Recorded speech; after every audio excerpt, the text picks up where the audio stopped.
Hey, think about this for a second. When was the last time you found some obscure indie film on Netflix you've never heard of? Or, finally tracked down that one out-of-print book you've been looking for forever on Amazon? Well, that feeling, that amazing moment of finding a hidden gem in this sea of infinite choice, that's not an accident. Nope. It's part of a massive economic shift. And today, we are going to unpack exactly what it is. So here's how we're going to tackle this. First, we'll look at the world before the internet, what I'm calling the age of scarcity. Then we'll define what the long tail actually is. After that, we'll break down the three big forces that make it all possible, see it in action with companies you definitely use every day, and finally, we'll explore what it all means for our new world of niches. All right, first things first, let's jump in a time machine real quick. We're heading back to a world that was governed by physical limits. A world of actual brick and mortar stores with actual shelves. See, in the pre-internet world, everything was ruled by what we call the tyranny of shelf space. A bookstore or a record shop could only stock so many things, right? So they had to focus on the big hits, the blockbusters, the top 40 songs, because that's what guaranteed a sale. Now let's contrast that with today, the digital age.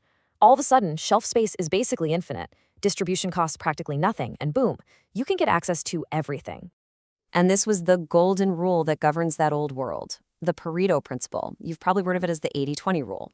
It basically meant that businesses made about 80% of their money from just the top 20% of their stuff, the head of the curve.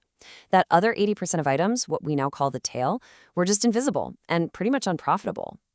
For centuries, that was just how business worked. So what changed? Well, a whole new economic reality started to take shape, one with a very different look and a cool new name, the long tail. And here it is. This is the core idea. The long tail is the realization that the combined sales of all those niche, less popular items, that long tail you see stretching out, can actually add up to a market that's just as big and sometimes even bigger than the market for the few big hits at the head. It just completely flips that old 80-20 rule right on its head. This quote from Chris Anderson, the guy who really popularized this whole concept, just nails it. He's talking about the power of this shift. It's the move from an economy that was all about scarcity and hits to a new one that's all about abundance and choice. Okay, let's dive in a little deeper. How does this whole thing actually work? What's the engine driving this revolution? Well, it really comes down to three big forces that are all connected. You can see how they build on each other. It starts with new technology, which changes what's even possible. That, in turn, creates totally new economic incentives. And finally, that whole combination shapes entirely new ways we, as consumers, behave. So, technology, economics, and behavior. Let's break them down. First up, technology. We digitized everything, music, books, movies, and we put it all on these giant online marketplaces. But the real secret sauce here is that last one, those super sophisticated search and recommendation engines. They're the magic tools that let us actually find that one specific needle in an infinite haystack. Second, the economics just got turned upside down. Online platforms can bring together demand from all over the planet. Think about it. Maybe only 10 people in your town are into rare Swedish documentaries, but online you can find the thousands of other fans scattered all over the globe. This suddenly makes niche products profitable and fuels these new models, like the all-you-can-eat subscription services we all use. And third, well, our behavior changed. Faced with all this infinite choice, we started demanding products that fit our own unique tastes. We built online communities around our super niche interests, from vintage video games to urban gardening, which just reinforces that demand. Popularity isn't just what's on the radio anymore. It's what's popular inside our own little tribe. Now, I know this might all sound a bit abstract, but you see the long tail in action every single day. Let's look at some of the absolute giants who built their entire empires on this exact idea. And we have to start with the archetype, right? The original champion of the long tail, Amazon. They don't call it the everything store for nothing. See, Amazon's stroke of genius was realizing they could stock virtually every book ever printed, not just the bestsellers, by pulling together all that demand from millions of niche titles and then using their amazing recommendation engine. The customers who bought this also bought feature. They turned that endless digital shelf into a massive, massive asset. Next up, the company that completely changed how we watch movies and TV shows, Netflix. Their entire history is basically a story about the long tail. Remember back in the DVD days? Netflix absolutely crushed Blockbuster.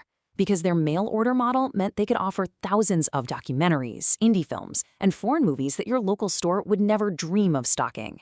And today, they do the exact same thing with streaming, even producing their own original shows designed to appeal to very specific, very passionate audiences. And look, if Amazon is the champion of the long tail, then YouTube is its ultimate expression. We're talking about the longest tail you can possibly imagine. It makes perfect sense, right? There is a video and a community on YouTube for literally any interest, no matter how specific it is.